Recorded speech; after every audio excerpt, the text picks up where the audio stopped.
투표 결과인데 중앙대 경영경제 가장 압도적으로 높게 나왔고요. 우선 대학 블랙박스를 설명드리면은 수험생분들이 어느 대학을 갈까 고민을 굉장히 많이 해요. 뭐 A대학 경영학과를 갈까, 뭐 B대학 정치학과를 갈까. 나한테는 어딜 가면 좋나요? 라고 라이브 채팅에서 물어보는데 제가 사실 어떻게 응답을 드리기가 너무 힘들어요. 제 한마디에 수험생의 인생이 바뀔 수도 있는 거고 나의 의견이 정답이 아니기도 하니까. 그렇기 때문에 이제 저 말고도 다른 분들의 생각을 좀 전해 듣고 투표를 통해서 다른 분들은 또 어떻게 생각하는지 한번 알아보기 위해 컨텐츠를 준비하게 됐고요. 우선 컨텐츠 유의사항은 이 컨텐츠로 인해서 저는 이제 대학의 서열을 가리고자 함이 아닙니다. 어느 대학이 더 높다, 어느 대학이 더 낮다 이걸 가리고자 함이 아니고 수험생에게 단지 도움이 되게끔. 그러면 한번 사연부터 읽어보도록 할게요. 수시로 지원한 대학인데 성균관대 한문학과, 중앙대 경영경제, 시립대 경제, 건국대 지리 이렇게 썼다고 해요. 고민되는 이유, 일단 내신상으로 적정 소신사에 있는 대학교다. 그래서 만약 저 4개를 모두 붙는다면 흔히 말하는 대학 서열이 높은 성대에 진학할지 아니면 중앙대 시립대 경제를 갈지 고민이다. 또 제가 지리를 좋아해서 지리학과를 썼거든요. 솔직히 중대 시립경제랑 건대 지리 붙으면 전자 갈 것 같은데 건대랑 성대 붙으면 또 모르겠어요. 되게 어려운 질문인 것 같아요. 가장 선호하는 거는 경영경제 쪽인 것 같고, 그럼 이제 성대 하면은 왜 썼는지 궁금하실 수 있는데 과를 낮춰서 높게 쓰는 카드 하나는 써보고 싶어서 썼어요. 김치국 맛이나 행복한 고민인데 하나라도 붙으면 좋겠어요 라고 되어 있네요. 그리고 거주 지역은 사실 지방에 살다 보니까 어디든 상관이 없겠죠. 더 참고하면 좋을 것들이 뭐 지리 쪽에 관심이 많습니다. 또 수학을 좋아해서 경제를 넣은 것도 있어요 라고 되어 있네요. 우선은 이렇게 4개 대학을 고민하고 있고, 네임만 봤을 때는 학생들 선호도가 높은 건 성균관대겠죠. 근데 이제 한문학과 전공인데 성균관대 같은 경우는 전과가 안 됩니다. 그래서 한문학과를 우선 무조건 계속 졸업할 때까지 해야 되는데, 우선은 경영경제에 비해서는 선호도가 높은 학과는 아니죠. 사실 뭐 취업이든 어떤 진로로 나아가고자 함에 있어서 경영경제보다는 조금 한문학과의 방향이 조금 좁을 수가 있다. 지리를 좋아해서 건국대 지리도 썼대요. 근데 이 부분에 대해서 저는 제 생각은 내가 중고등학교 때까지 좋아했던 게 대학 와서 좀 달라질 수가 있어. 우선은 그래서 다른 분들은 어떻게 생각했는지 한번 투표 결과를 한번 볼게요.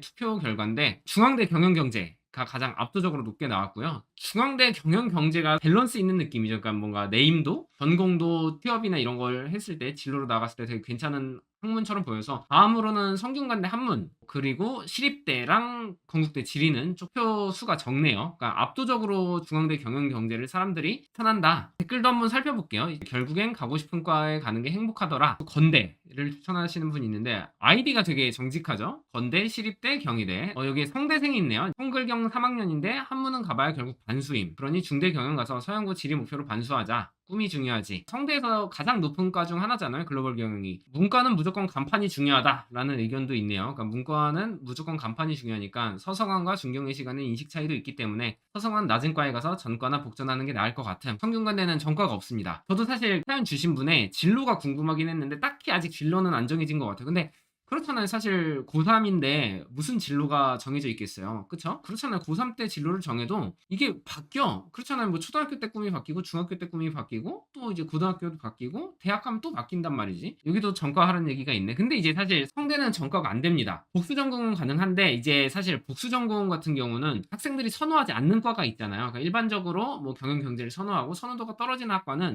대부분 복수 전공을 하고 싶어 합니다. 근데 그러려면은 학점을 학교 내에서 치열하게 받아야 하고 또 그 안에서 성적이 또 높아져야 되기 때문에 학교에 가서도 좀 스트레스를 받을 수가 있죠. 그러니까 우리 학과라는 생각보다도 조금 빨리 복수 전공을 하고 싶다 이런 생각을 가질 수가 있어서, 복수 전공이라는 게 사실 그렇게 또 쉽지는 않습니다. 예를 들어서 한문에 뜻이 없다. 그러면은 복전하기도 더 어려워요. 그러니까 내가 한문에 어느 정도 뜻이 있어요? 점이 잘 나와서 전과를 하든 복수 전공을 하든 뭐 이중 전공을 하든 뭐 할 거 아니에요. 근데 뜻이 안 맞으면 학점을 높게 받는 것 자체가 너무 힘들어요. 나랑 맞지도 않는데 어떻게 그 학점을 높게 받겠어. 과가 맞아야 된다. 되게 아이러니한 얘기인데 그것도 있어요. 근데 문과는 대학 간판이 중요하다고 하는데 그 이유가 있나요? 자연계열에서는 과에서 학점을 잘 받으면 취업을 잘할 수 있기 때문인 것 같아요. 현실이죠. 인문계보다는 자연계, 공대를 나왔을 때 취업이 잘 될 확률이 높은 것도 사실이고, 그러니까 성적이 낮은 대학에 가서도 전작과다, 기계공학과다 학점을 잘 받으면 취업을 할 길이 있습니다. 근데 인문계는 워낙 길이 좁죠. 흔히 말하는 뭐 스카이, 인문대, 그리고 또 그 밑에 있는 다른 대학들 인문대, 학점이 둘 다 높아버리면은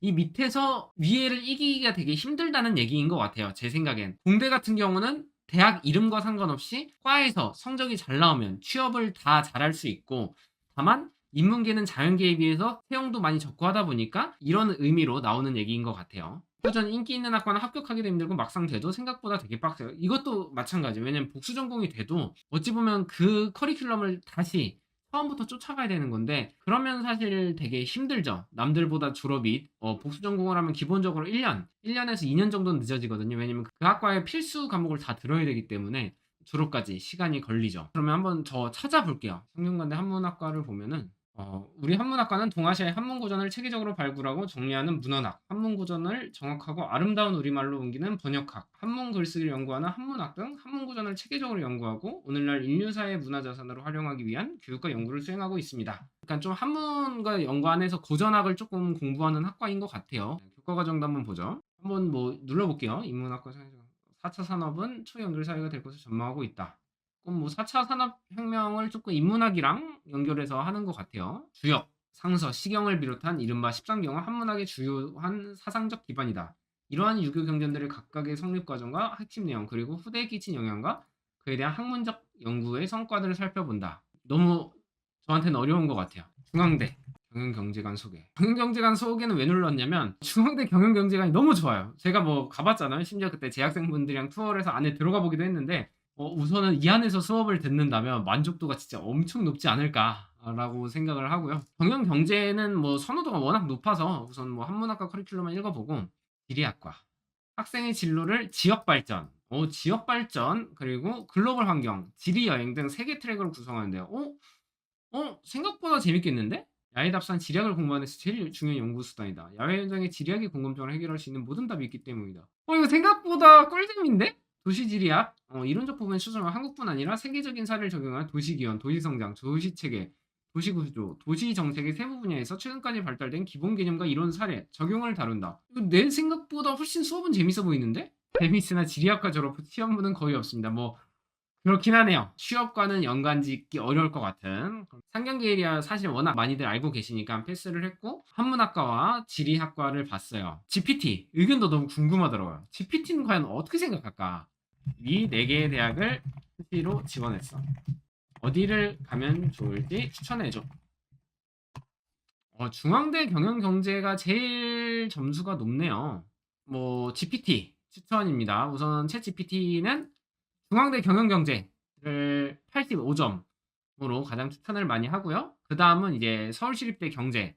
학비 부담이 적고, 그쵸? 이제 GPT 진짜 똑똑해. 등록금은 사실 여기서 가장 압도적이잖아요, 서울시립대가.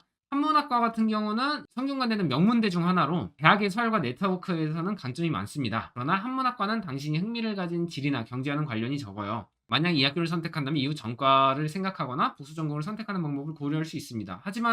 다만 성대의 네임밸류가 주는 이점은 무시할 수 없겠죠. 우선은 GPT의 생각은 이렇습니다. 그러면 중대 경제 가고 도시계획 부동산 복수 전공할 거거나 그것도 되게 좋은 생각이네요. 왜냐면 사실 도시계획 부동산이 지리랑 관련이 있으니까 정말 지리를 꿈꾼다면 그것도 되게 좋은 방법이네요. 언급된 대학 중에 다나트님이 가장 좋아하셨던 캠퍼스는 우선은 매력이 다 다른데요.